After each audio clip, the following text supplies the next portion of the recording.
C'est un match difficile auquel s'attendent les Chartrains ce soir sur leur pelouse des Grands Prés face à la réserve du SCO d'Angers, car ce n'est pas moins de 4 joueurs inscrits la veille sur la feuille de match en équipe première évoluant en Ligue 2 qui rencontraient hier Monaco sur leur pelouse qui était présent aujourd'hui.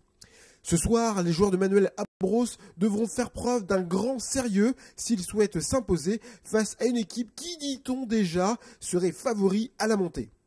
Alors, après le 5-1 de la semaine dernière, dans quel état d'esprit on affronte ce match, une réserve en plus ce soir? Écoutez, le 5-1, il est déjà derrière nous, il est déjà oublié. Le principal, c'est celui qui arrive dans quelques instants. Et on est sûr qu'on va rencontrer un adversaire de très bonne qualité. Donc on est axé à 200% sur le match qui va arriver dans quelques instants. 200%, oui, effectivement, les Chartrains rentreront dans le match dès l'entame, au point même de faire jeu égal avec Angers.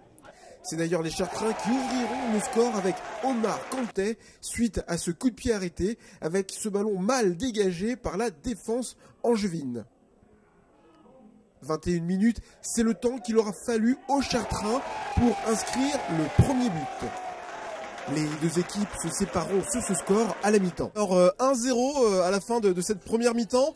Les consignes, c'est quoi? C'est de rester derrière, préserver le score, ou les Chartrains vont tenter d'aller de l'avant pour mettre ce deuxième but? Non, vous savez, les consignes, elles sont surtout d'être très attentives parce qu'il y a comme on a pu le voir sur la première mi-temps, il y a de la qualité en face, il y a beaucoup de vitesse.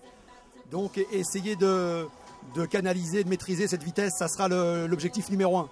Des changements prévus pour cette deuxième période? Pas pour le moment, non. Merci. Les premières minutes démarreront sous les mêmes auspices qu'en première période, mais là, il faudra seulement 3 minutes aux Chartrains pour inscrire le deuxième but grâce au magnifique travail côté gauche de Dimitri Fauconnier qui piquera sa balle pour un centre en retrait. Et la Jam sera la réception pour fusiller le gardien.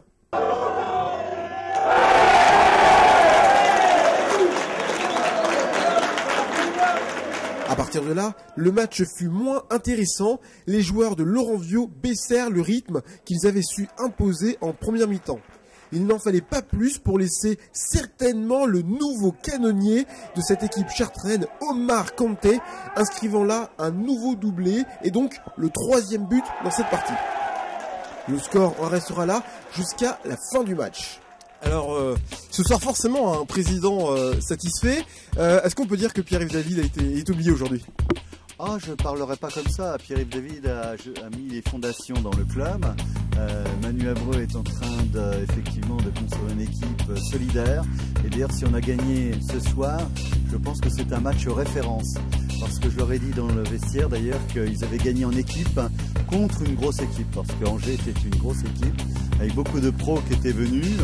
Et donc, je crois que vraiment c'est un match référence où l'équipe a gagné par la solidarité, avec une grosse volonté et puis un score impressionnant, 3-0 contre Angers, ça c'est vraiment un match référence. Écoutez, effectivement, on fait un très bon début de saison. Maintenant, c'est ce que je leur ai dit et le coach leur a dit aussi. On a su gagner contre des grosses équipes, Saint-Privé, Angers, on a fait match nul contre Trélissac.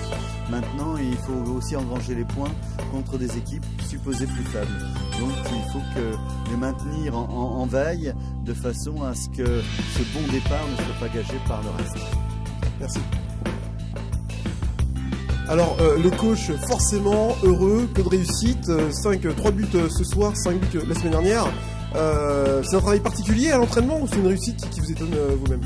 Non, je dis pas que je m'attendais à gagner 5-1 la semaine passée et 3-0 aujourd'hui. Non, ce que je veux dire surtout, c'est que c'est le mérite des joueurs d'abord. Et avant tout, ce sont eux qui ont fait les efforts, qui ont su s'accrocher, parce qu'on a quand même été pas mal de fois en difficulté, comme la semaine précédente d'ailleurs.